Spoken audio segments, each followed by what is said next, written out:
The World War II History Journals, 1942, 80th Anniversary of World War II edition, World War II Timelines Book 4, written by the History Journals and Liam Dale, narrated by Liam Dale.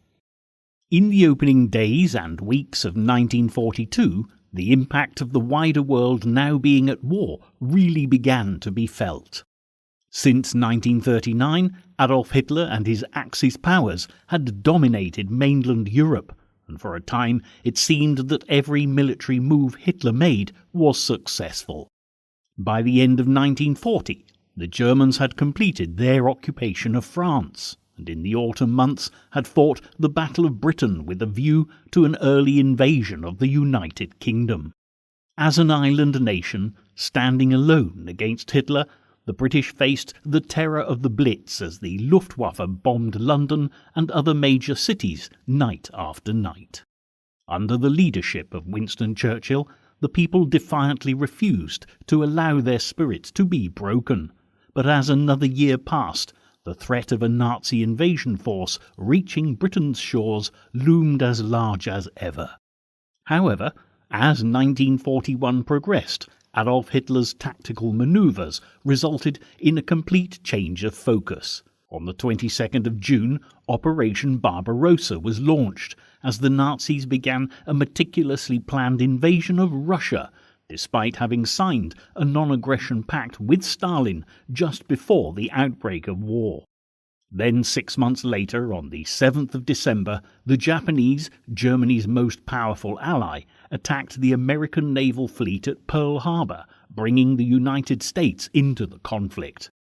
From fighting alone at the beginning of the year, Winston Churchill and the British had been joined by the world's two strongest powers by the end of it, and quite suddenly Hitler's global supremacy was no longer a foregone conclusion. January 1st, 1942, officially saw these Allied nations, who were by now resolved to rid the world of Hitler and the Axis powers of evil, form a solid partnership. On this day, Great Britain, along with the United States, Russia, China, and 22 other countries, signed a solemn agreement that they would continue to fight the Axis powers until a united world peace was settled. With Winston Churchill and President Roosevelt at the forefront, 4/5 of the world was signed into the United Nations. Alone, there was little many countries could do to stop Hitler's well-oiled war machine, but joined together, there was at last a glimmer of hope for the future of mankind. Hitler was at his most exposed since the war began, with large numbers of his troops required for Operation Barbarossa, as they would be for some time to come. The Germans wanted to sit securely on their winter lines in Russia and wait until the spring to carry on with their offensive, but they were simply not prepared for the harshness of the Russian winter. Combine with this the fact that their tanks kept breaking down in these sub-zero conditions, and you begin to get some idea of the difficulties they faced. The Russian Red Army, however, had no problem with conditions. They were well used to winter warfare and kept going with their counter-offensives. Consequently, the Nazis were in no position to fight back and had little choice but to retreat. It was something Adolf Hitler had been quite unaccustomed to, but back home in Germany the news was very cleverly twisted by his propagandists. There was no mention of retreat. The newscasts simply stated that Germany was allowing the enemy to shed his blood through this defensive action, then, at the right time, return to the offensive. However, the Russian casualties were horrific, and the Germans, although now struggling with freezing conditions, had made big advances. During January 1942, Hitler was busy drawing up plans to complete the occupation when the spring came, bringing the better weather. In fact, the Axis powers still had the upper hand, as the Americans were yet to make their opening moves in the war, and in North Africa, the Desert Fox, Hitler's Field Marshal Erwin Rommel, was keeping the Allies at bay. The spread of the conflict was more wide-ranging than it had ever been, with the Russians fighting on home territory, the British in North Africa, and out at sea pitting their wits against the German U-boats, while the Americans battled in the Pacific. Although there were now very diverse cultures fighting together, part of the United Nations agreement was that no individual country would settle for individual peace. Hitler would not be able to divide and conquer, which was crucial if the Allies were going to stem the tide of Nazi domination. Then on the 6th of January, President Roosevelt announced that American forces would be sent to Britain, and also pledged massive increases in war production. When the first American forces set foot on British soil on the 26th of January, they came prepared with a guidebook on how to behave that made for some fascinating reading. The American servicemen, better known as GIs, were warned not to brag or bluster, never criticize the king or queen, or say bloody in mixed company. Because the British had been living with food rationing for such a long time, there was also some wise words about how to behave socially. If you are invited into a British home, and the host exhorts you to eat up, there's plenty on the table, go easy. It may be the family's rations for a whole week spread out to show their hospitality. However, there was a much more complex issue that the GIs had to face, which caused more friction with their British hosts than anything else. With the majority of young men away in the Army, Navy or RAF, the arrival of smartly uniformed Americans with movie star accents certainly attracted the ladies left on the home front. With plenty of money, cigarettes, chocolate, nylon stockings and chewing gum to help them make new friends, they were very popular indeed, except of course with the British men. Soon the Americans were labelled as overpaid, oversexed and over here, and for the rest of the war the glamour of the GIs would continue to delight the ladies but cause friction between the Allied fighting men. Many of the American GIs were destined to be sent to North Africa, where the fighting had been escalating without any real resolution for either the Allies or the Axis powers. Nevertheless, Hitler's interests in North Africa were definitely being kept alive, thanks to some particularly brilliant military strategy. Erwin Rommel was one of the Nazis' most decorated commanders, having led the panzer divisions who helped crush French opposition in 1940. The Desert Fox, as he became known, had been fighting a very successful campaign in North Africa since February the 12th, 1941, and had been a constant problem for the Allied troops. Today, the fighting in North Africa is often overlooked, but back in 1942 it was of vital importance. If the Allies could get control of North Africa, then it would allow them to land troops, providing easy access to the Balkans and Mediterranean. Likewise, Hitler knew that if the Nazis dominated this area, they would pose a big threat to all the important oil reserves in the Middle East for the Allies. Even so, Hitler continued to concentrate on his battles in Russia, leaving Rommel to fight his battles in the desert. Rommel certainly rose to the challenge, fighting a valiant campaign for Hitler in Africa, while facing any number of difficulties. The Italian troops under his command were disillusioned as they had suffered some humiliating defeats, and they were beginning to realize that they were simply being used as Nazi cannon fodder. Rommel's divisions were also not getting enough supplies sent through, yet despite such setbacks there seemed to be nothing that could stop the Desert Fox. Back in Britain, Prime Minister Winston Churchill knew that something had to be done about Rommel, and he must have been aware that the British people would be looking for answers from his war cabinet when he gave this speech. It is impossible to explain to Parliament and the nation how it is our Middle East armies had to stand for 4.5 months without engaging the enemy, while all the time Russia is being battered to pieces. This was very bad for morale because, as the British public was suffering the continuing horrors of the Blitz, very little progress was being made in Africa, even though it was a vital front to hold. The British kept failing in their attacks, and the situation developed into something of a stalemate, just like the Germans in Russia, with soldiers simply trying to hold their lines. But Hitler's Desert Fox had much more ambitious plans, and launched yet another attack before January was over. With support from the German Air Force and Navy, and the Italians fighting more positively, Rommel achieved his objectives, and the Allies were pushed back even further towards the border between Libya and Egypt. Again, the British simply didn't have the support to retaliate, and were forced by Rommel into a defensive position. But it wasn't only in Africa that the British were coming under attack.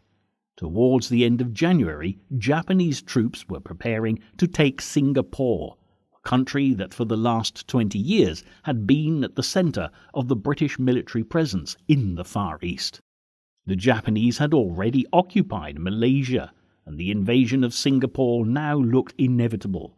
And back in Britain, concern was growing daily over what was happening, because if Singapore was lost, any hope of maintaining a power base in the Far East would go with it.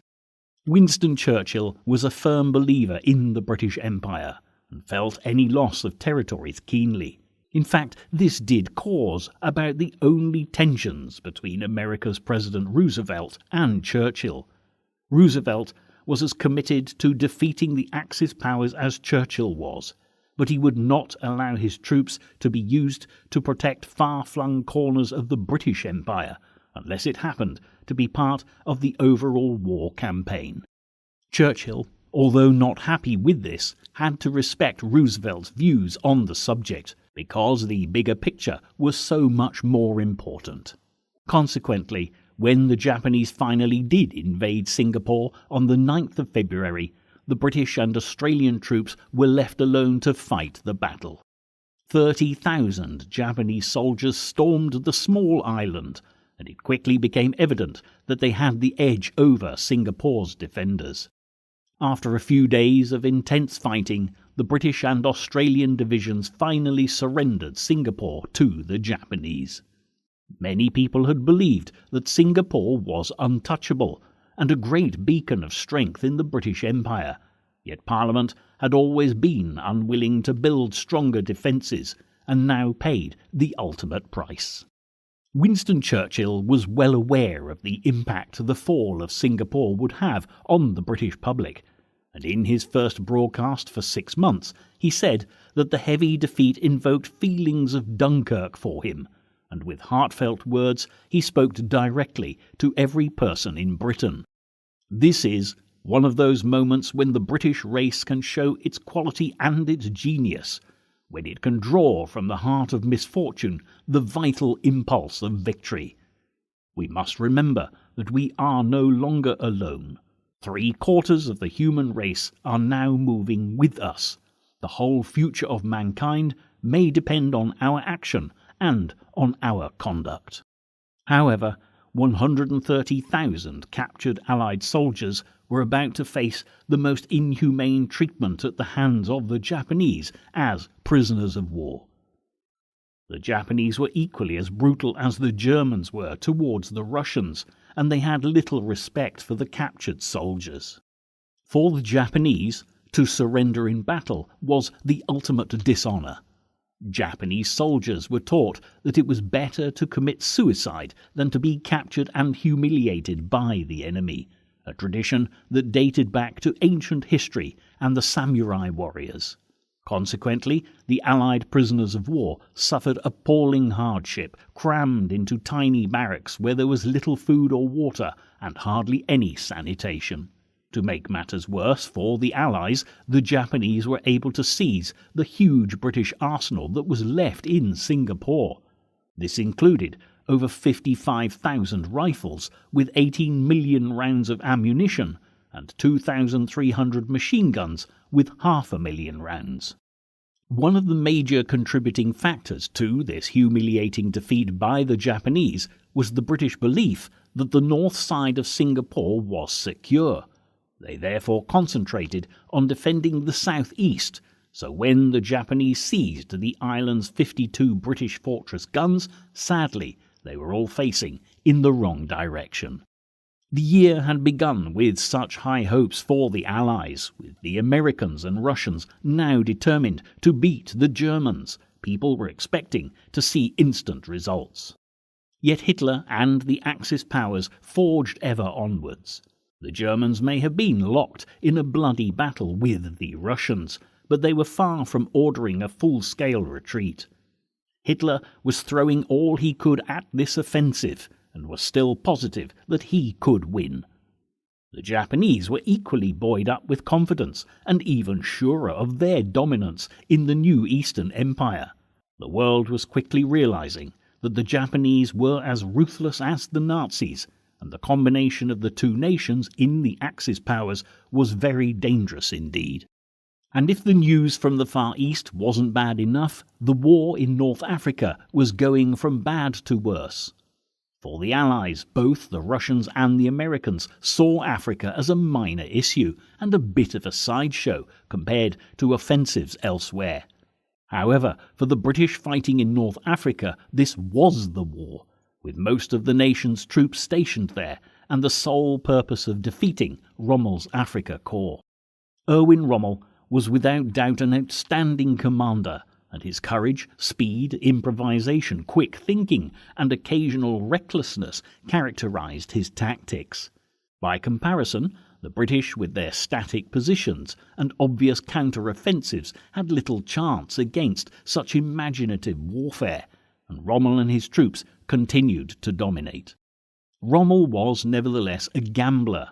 Most of the time it paid off, often helped by the predictable response of the British forces. To improve their position, the Allies were in desperate need of a new strategy, but for the time being all they could do was hold their ground and try not to be pushed back any further. Back in the Pacific, the Japanese continued to take further control of the Far East. After Singapore, the Japanese set their sights on the island of Java in the Dutch East Indies, but before they could contemplate setting foot on land, they would have to take control of the waters around the island. On the 27th of February, 2 Dutch cruisers were blown up and sunk by the Japanese in the Java Sea, quickly followed by attacks on 2 British destroyers, the Electra and the Jupiter. The occupation of Java and the neighbouring islands of Bali and Timor were of huge importance to the Japanese, because they were the last significant land masses before Australia, where Japan intended to invade next. After gaining control in the Java Sea, the island itself surrendered just a few days later on the 7th of March. At midday, the Netherlands news agency stationed out in Java made its last bulletin to the troops by simply closing with the words, "Now we shut down. Long live our Queen. Goodbye till better times." And with that, another country fell from Allied control and into the hands of the Axis. For the people of Britain, there was little to be cheerful about in the news. Reports of atrocities committed by the enemy were coming in almost daily, and those with loved ones captured in the Far East could only hope for a speedy conclusion to the war. Life on the home front in Britain had changed a great deal by 1942, as people needed to use all their ingenuity to keep the nation running. As was pointed out to the American GIs, food was a major issue, because of rationing, and waste of any description was abhorred. When rationing first started in 1939, it was petrol that was targeted. But in 1940, bacon, butter and sugar were the earliest foodstuffs to be rationed. In that same year, meat was next, followed by tea and margarine.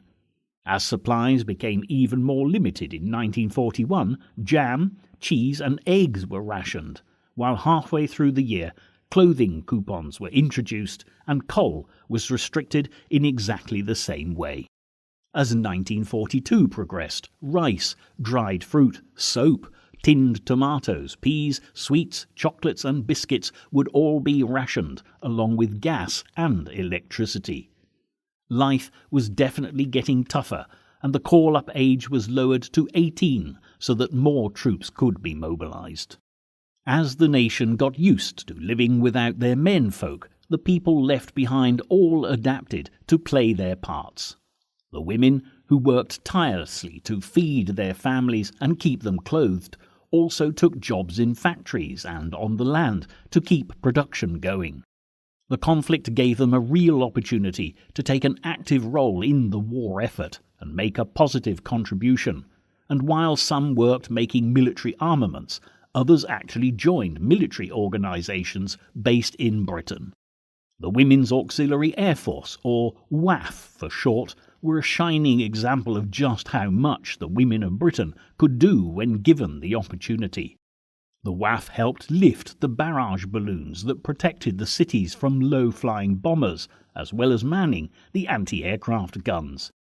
The war was giving women an independence and purpose that the male-dominated society of the early 20th century had never before permitted. More and more women were seen driving buses, ambulances, and taking on the roles traditionally filled by men. Even the future Queen Elizabeth II, as a young woman, registered for war service, setting a fine example to the nation, just as her parents, King George VI and Queen Elizabeth, had throughout the Blitz. Although both the RAF and the Luftwaffe were at first hesitant to begin bombing civilian areas in 1939, it had by now become a key tactic for all combatants, and many attacks were simply made in revenge for previous raids by the opposition. On April the 23rd, the Luftwaffe began their Baedeker raids on British cities, named after the famous German travel guides. The terror attacks were given this curious name by the deputy head of the German Foreign Press Department, who said, "Now the Luftwaffe will go out for every building marked with 3 stars in the Baedeker." The Nazis wanted revenge for the destruction of their historic city, Lübeck, and in retaliation, the cathedral cities of Bath, Exeter, and York were targeted. These rural cities had very little importance in terms of the war effort, but it was now clear to what lengths Hitler was prepared to go to crush the spirit of the British people. The Luftwaffe was scoring more and more direct hits on their targets, and the RAF believed that the Germans must have developed a new kind of electronic target beam to help them to succeed with such regularity. But the Allies were also stepping up their bombing initiatives and were focusing on many more important German cities, so that every time the Luftwaffe struck Britain, the RAF were ready to retaliate tenfold. Hitler could order these attacks on historic cities almost with a click of his fingers, and the frightening reality of how much power this man had came to light on the 26th of April. In a speech full of foreboding and warnings of what would happen if Germany lost the war, Hitler took absolute control of the nation. To mark this day, a proclamation was read out to the Reichstag, stating what as Führer Hitler now had the authority to do. Without being bound by existing legal regulations, in his capacity of leader of the nation, supreme commander of the armed forces, head of the government, and supreme executive chief, supreme judge, and leader of the party, must be in a position to force with all means at his disposal every German, whether common soldier or high official, to fulfill his duties. This gave Hitler the authority to abolish any laws that might have stood in his way, granting him absolute power over the life and, more importantly, perhaps death of every German. And as Hitler screamed that he would ruthlessly eliminate everybody who does not stand up to his task, it was applauded with respect, although it has been recorded that the crowd's reaction lacked the now familiar hysterical and frenzied response. Maybe the people of Germany were beginning to fear that the man leading them may have gone too far in his quest for power and world domination. Whatever the German people might have feared, on a personal level, the truth was that nobody could from this moment on legally take issue with the Führer's plans. Could Hitler have recognized that things were going to get a lot worse before they got better?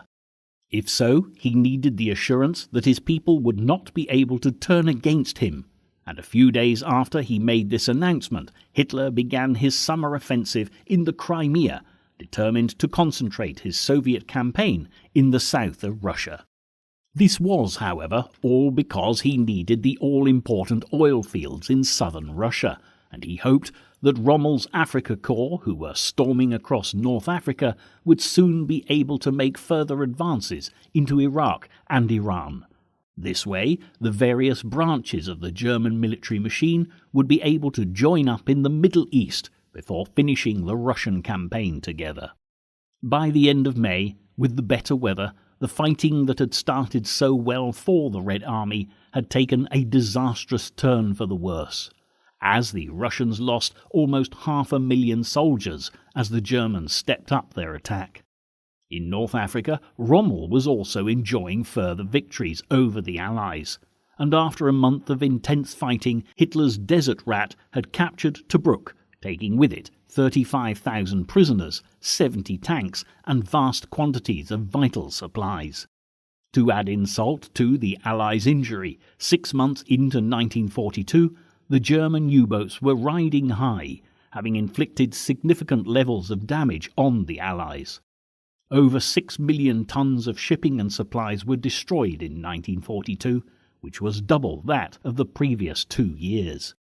As a result, the Allies were desperately low on supplies and oil, and if the U-boats continued to score these hits, the British were in danger of being forced out of the war.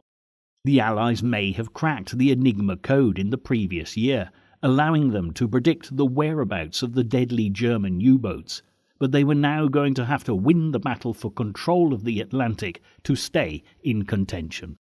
Both Winston Churchill and Franklin D. Roosevelt were experienced politicians and knew that something had to be done quickly and effectively to improve Allied progress. Since the Americans and Russians had joined the Allied cause, very little had gone in their favour. It was decided that new assaults must be started to stop Hitler and his compatriots in their tracks. Churchill announced to the world that together the Allies were planning the earliest maximum concentration of war power upon the enemy, declaring that if it became necessary, a second, third, and even fourth front would be opened, in the hope of trapping the Axis powers in what he called a ring of steel. And as the weeks and months of 1942 passed by, time was of the essence. One of the Allies' most important plans was to increase the number of their bombing raids and the concentration. On the 30th of May, they launched the first 1,000-bomber raid on the city of Cologne.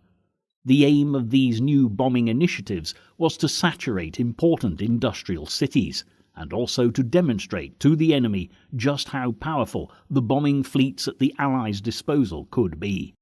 As the sun set, 1,047 aircraft took to the skies to bomb Cologne, with as many planes as possible gathered together for the mission, from the up-to-the-minute Lancaster bombers right through to obsolete and vintage aircraft.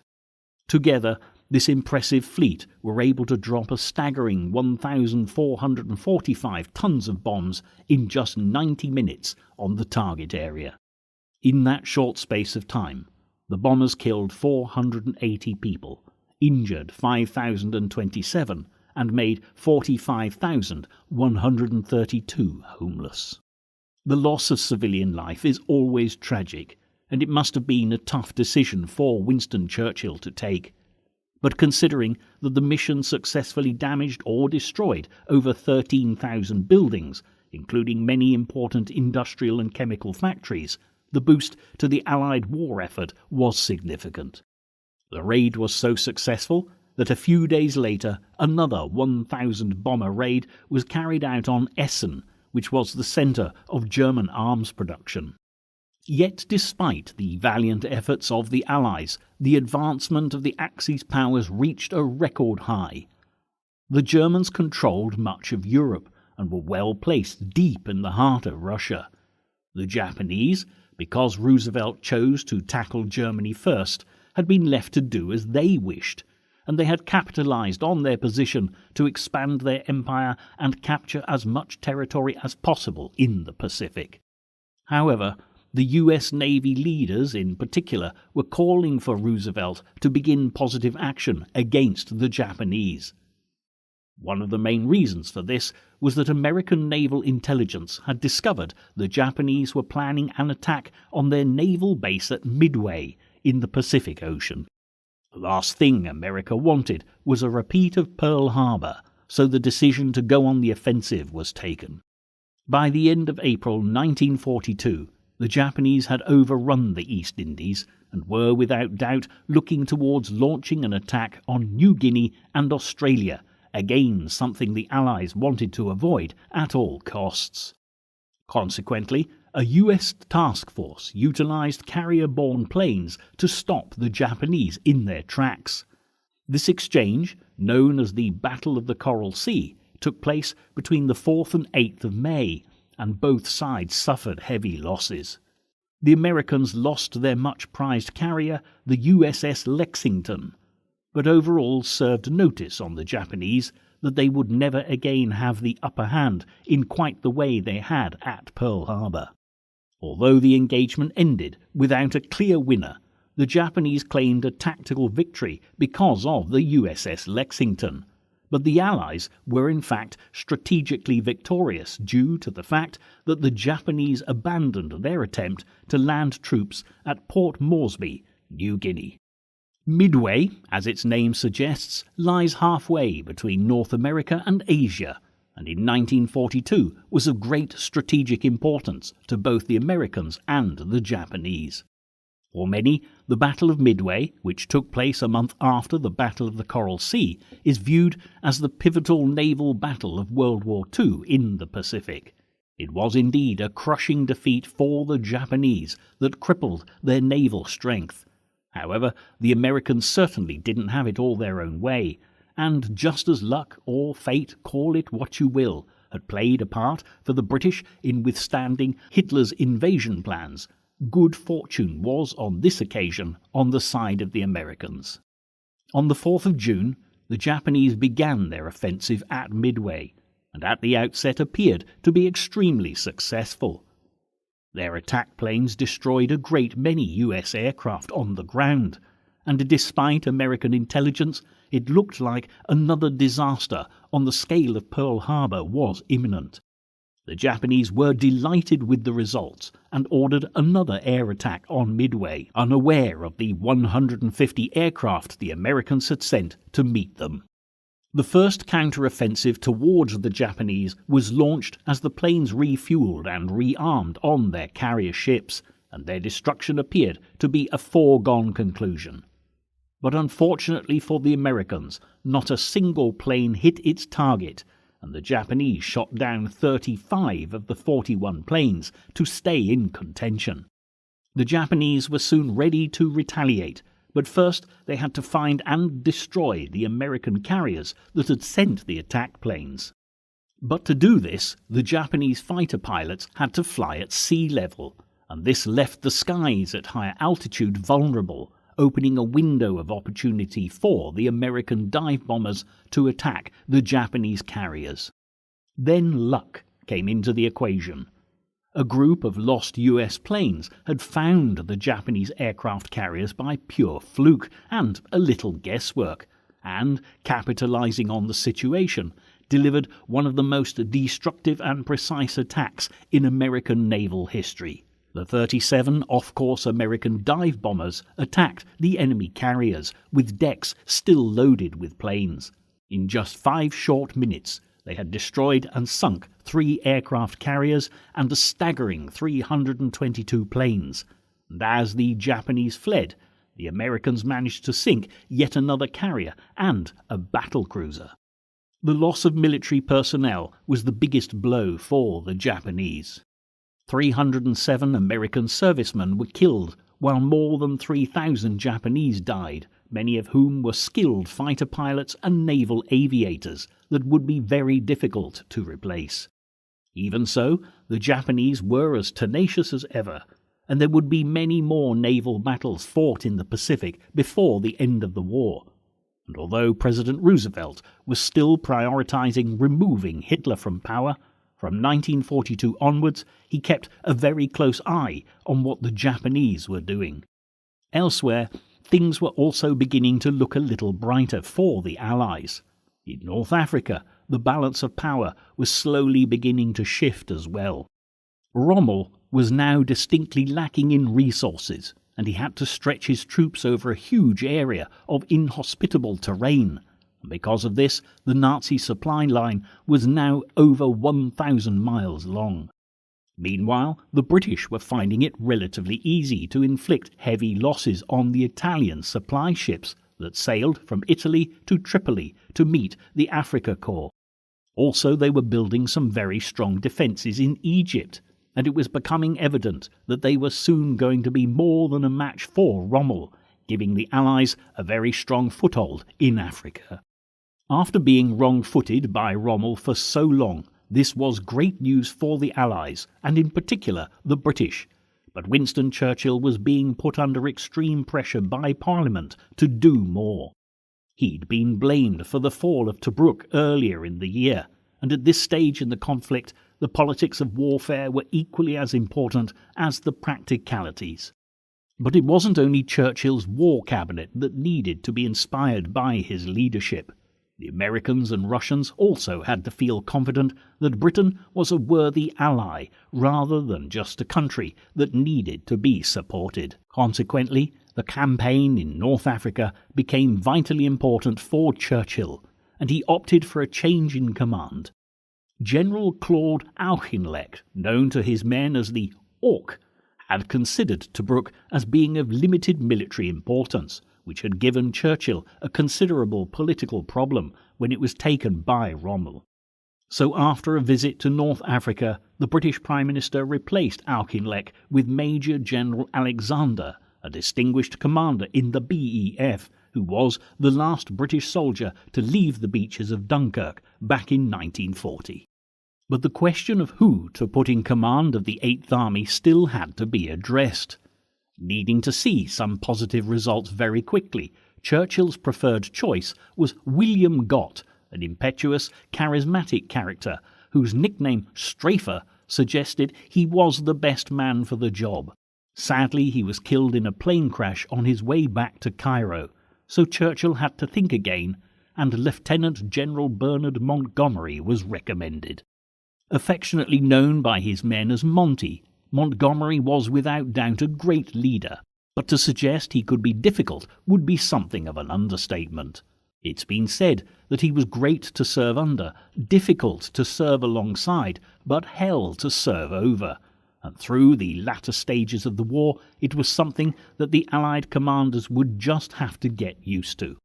However, that he was vain, opinionated, and loved self-promotion made him the perfect man to fight against the equally narcissistic Rommel, Hitler's desert fox. The first thing Montgomery did was get to know his men, and he did this on a very personal level, meeting soldiers in the field, and he created a spirit of unity between the different divisions of the Eighth Army that soon transformed the troops into a fighting force to be reckoned with. Montgomery took command of the Eighth Army on the 13th of August, and by the end of the month he was engaged in his first exchange with Rommel at the Battle of Alam Halfa. Montgomery's strategy allowed Rommel to bring the fighting to the British, and it worked, resulting in a convincing victory for the Allies. Montgomery was criticised for not attacking the Germans in retreat, but he was already meticulously planning for a much bigger showdown with Rommel. Churchill discovered that despite giving Monty direct orders for a swift attack, he was not a man to be swayed by anyone, not even a prime minister, and it took until October for Montgomery to be ready for action. By this time, he had the advantage of nearly 4 Allied soldiers for every German, the same ratio in aircraft, and a 3 tanks to 1 statistic, so crucial in the desert terrain. Finally, on the 23rd of October, Monty was ready for the Second Battle of El Alamein, in which the Allies were victorious, once again forcing Rommel to retreat. Monty had predicted that the battle would take 12 days to complete, and he was right. And although Churchill had been forced to be patient, the maverick Lieutenant General had delivered. It was one of the most important and decisive land battles won by the Allies in the whole of World War II, and it proved to be a real turning point. Back in Britain, Monty was a national hero and promoted to the rank of full general before receiving a knighthood from King George VI at Buckingham Palace. Also, things were beginning to look more promising for the Allies in Russia after the Germans had been locked in battle for the whole year without making a great deal of progress. In October, Hitler's soldiers began a siege on the city of Stalingrad, but this was far from being an important strategic city, and the siege quickly became a question of pride. Stalingrad was one of the many cities named after Stalin, and because of this, the Russian leader refused to abandon it. For the very same reason, Hitler was determined to see the city crushed and humiliated, and one of the bloodiest battles of all time was fought hand to hand and street by street. This account, written by a German soldier, really paints a picture of what the conditions were like. We have fought for 15 days for a single house with mortars, grenades, machine guns and bayonets. Already by the third day, 54 German corpses are strewn in the cellars, on the landings and the staircases. There is a ceaseless struggle from noon to night, from story to story, faces black with sweat. We bombed each other with grenades in the middle of explosions, clouds of dust and smoke. Stalingrad is no longer a town. It is an enormous cloud of burning, blinding smoke. It is a vast furnace lit by the reflections of the flames. It took until December for the siege to collapse, with the Red Army finally wearing the German invaders down. It was a crushing blow for Adolf Hitler and the Axis powers, and the year that had started with such promise was ending in disarray. Goebbels, Hitler's Minister of Information and Propaganda, wrote these words for his weekly newspaper article, hoping to rally the German people, but the supreme confidence that once dominated every Nazi-approved utterance was now distinctly lacking. Wherever we look, we see mountains of problems. Everywhere the path ascends at a steep and dangerous angle, and nowhere is there a shady spot where we may stay and rest. There was now a great deal at stake as the global conflict escalated, with battles being fought from the warm waters of the South Pacific to the icy wastes of Stalingrad. Yet Adolf Hitler, the man responsible for triggering the outbreak of hostilities way back in 1939, was beginning to falter. Hitler's state of mind was deteriorating as his military and economic decisions became increasingly erratic. However, such was his power, no one dared question him. Also, his left hand had begun to shake uncontrollably, which could well have been a symptom of Parkinson's disease. But whatever the cause of Hitler's instability, as Führer he had an uphill struggle ahead of him, and the Nazi propaganda machine went into overdrive to keep any reports of any illness suppressed. The Allies could not have known just how much Hitler's errors of judgment had furthered their cause, but as they faced another Christmas at war, there was at least a real hope that the Axis powers could be stopped in their pursuit of world domination.